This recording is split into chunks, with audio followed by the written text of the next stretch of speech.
Welcome to everyone. स्वागत है आपका मेरे यूट्यूब चैनल पे। बात करेंगे कल मार्केट है वो कहाँ कामकाज कर सकता है और अपन ने कल क्या डिस्कशन किया था। तो कल मैंने अपनी वीडियो में क्लियरली डिस्कशन किया था कि मैं पुट को क्या है इग्नोर रखूँगा।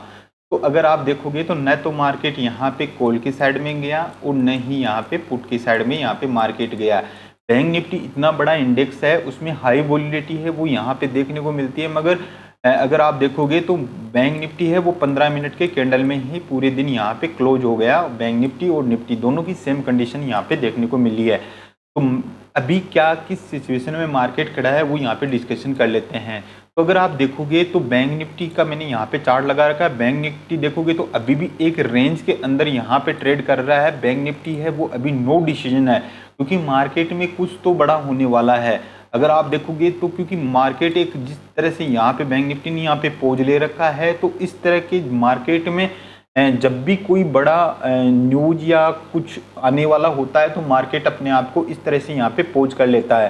तो मार्केट अभी किस डायरेक्शन में यहाँ पे जा सकता है वो डायरेक्शन अपने यहाँ पे क्लियर नहीं है, क्योंकि सबसे ज़्यादा पॉसिबिलिटी तो ये है कि मार्केट ने अभी नीचे की साइड में आके क्लोजिंग की है, तो मार्केट हो सकता है कि नीचे की साइड में एक डाउनफॉल है वो यहाँ पे देखने को मिल सकता है। तो अब बात कर लेते हैं कि इंट्राडे में किस प्रकार से यहाँ पे कामकाज कर सकते हैं, क्योंकि अभी वनडे के चार्ट में नो डिसीजन यहाँ पे बना हुआ है। तो इंट्राडे के चार्ट पे अगर बात करें तो यहाँ पे मैंने 10 मिनट का टाइम फ्रेम है वो यहाँ पे लगा लिया है। तो 10 मिनट के टाइम फ्रेम पे अगर आप देखोगे तो बैंक निफ्टी ने क्या किया है कि एक कैंडल के अंदर यहाँ पे अपने आप को क्लोज किया है। तो यहाँ पे अगर सोचने वाली बात ये है कि जब तक ये जो रेंज ब्रेक होगी तो इसमें यहाँ पे एक अच्छा खासा मूव है वो यहाँ पे दोनों साइड देखने को मिल सकता है। अगर ये रेंज अपसाइड की तरफ निकलती है तो एक अच्छा खासा मूव आपको देखने को मिलेगा। अगर ये नीचे की साइड में ब्रेक होती है तो एक डाउनफॉल है वो आपको देखने को मिलेगा।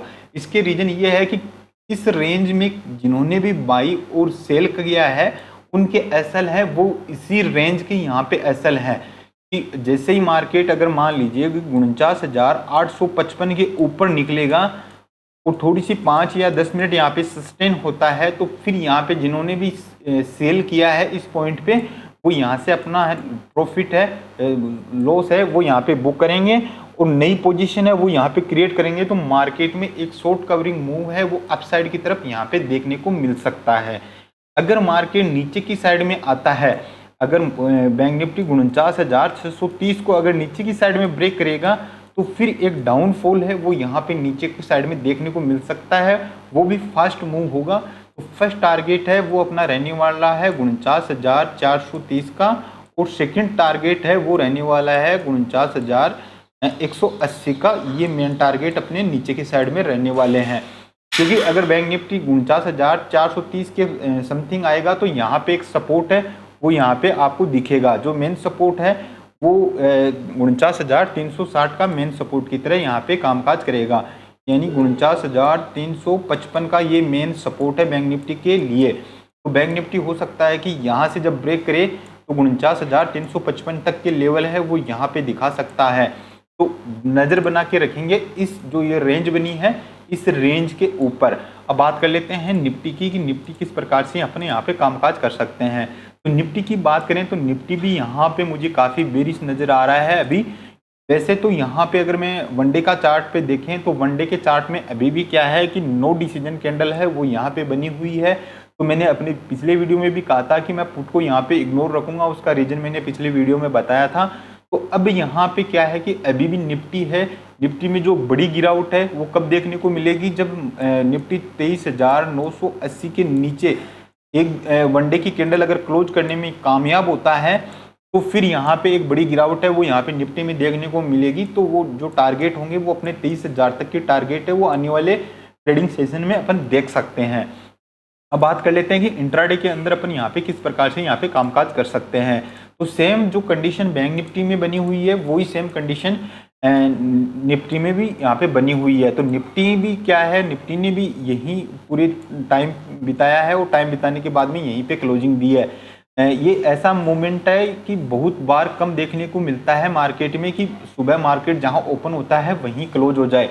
तो मार्केट में जिस हिसाब से मार्केट ने यहाँ पे अपने आप को पोज कर रखा है तो मार्केट में एक कुछ बड़ा होने वाला है। अगर मार्केट अपसाइड की तरफ निकलेगा तो भी एक अच्छा खासा मूव है वो अपसाइड की तरफ देगा, अगर नीचे की साइड में आएगा तो भी एक अच्छा खासा मूव है वो अपसाइड की तरफ देखने को मिलेगा। तो अगर मैं निफ्टी की बात करूं तो अगर निफ्टी 24,215 के ऊपर निकलेगा तो यहाँ पे एक अच्छी खासी शॉर्ट कवरिंग मूव है वो निफ्टी के अंदर यहाँ पे देखने को मिलेगा। और जो डाउन साइड का मूव है वो 24,080 के नीचे ही अपन को यहाँ पे देखने को मिल सकता है। तो फर्स्ट टारगेट अपना रहने वाला है 24,000, और फिर अगर 24,000 के नीचे मार्केट सस्टेन करता है तो फिर 23,900 तक के टारगेट हैं वो यहाँ पे अपन को देखने को मिल सकते हैं निफ्टी के अंदर। क्योंकि अभी इस रेंज को अपन यहाँ पे ट्रेड करने वाले हैं, क्योंकि हो सकता है कि निफ्टी यहाँ से अगर रेंज को ब्रेक करेगा तो निफ्टी का जो फर्स्ट टारगेट अगर होगा तो वो होगा 23,330 का ये अपसाइड का टारगेट यहाँ पे होने वाला है। क्योंकि इस रेंज को अगर यहाँ पे ब्रेक करेगा अपसाइड की तरफ तो यहाँ तक फिर ये जो स्विंग बना है यहाँ तक आ सकता है। क्योंकि अभी भी निफ्टी है वो बैंक निफ्टी की अपेक्षा ज़्यादा बुलिश है। क्योंकि अगर आप देखोगे तो ये सारा का सारा पॉइंट एरिया है ये बायर जोन होने वाला है, ये सारे के सारे क्या है मार्केट में बायर जोन है।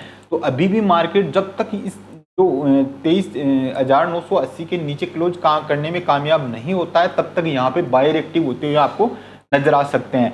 तो अभी अपन इस रेंज को यहाँ पे ट्रेड करने वाले हैं। तो ये एनालिसिस आपको कैसा लगा? अगर अच्छा लगा हो तो चैनल को सब्सक्राइब कर दीजिए और बेल आइकन को प्रेस कर दीजिए। मिलते हैं नेक्स्ट वीडियो में। जय हिंद।